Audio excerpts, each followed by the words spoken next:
দুপৰীয়া সময়ত 10-11 মানৰ কথা ৰাইজ। এতিয়া মানে আমাৰ চাৰিআলিতে কিবা অলপ কাম কৰি আছিলোঁ আৰু ফাইনেলি ঘৰলৈ আহিলোঁ। মানে বজাৰ যাব লাগে বোলে, মানে মোৰ লগৰটোৰ সৈতে, আৰু সেইকাৰণে মই যাব ওলালোঁ ধুনীয়াকৈ। এফালে পূৰা গাড়ী চাড়ী লৈ পেলাই গৈ আছোঁ চাওকচোন।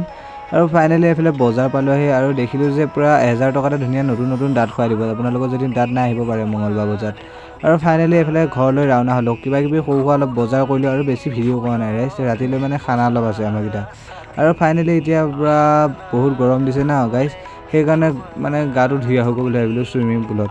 সেইকাৰণে পূৰা ফাইনেলি ৰিজৰ্টতে আহি গ'লোঁ। চাওকচোন কিমান ধুনীয়াকৈ চবেই ধুইছে, মানে গোটেই সবাই গৰমত থাকিব নোৱাৰা হৈছে। মোৰ গা ধুওঁ।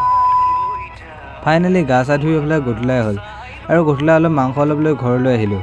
আৰু মানে এতিয়া খানা বুলি কৈছিলোঁ যে মোৰ লগৰটোক মানে লৈ আহিব। এইফালে চাওকচোন পূৰা নিজান ৰাতি আহিছোঁ, পূৰা এইফালে চাইকেলখনো ফচি গ'ল ৰাইজ, কি কৰিম। আৰু ফাইনেলি এইফালে পূৰা আহি গ'লোঁ এতিয়া ঘৰলৈ। আৰু ঘৰলৈ আহি পূৰা ধুনীয়াকৈ ভাত তাত খাওঁ, ময়ো খাওঁ, সিও খাওঁ। আজি ভিডিঅ'টো ইমানেই, বাই বাই।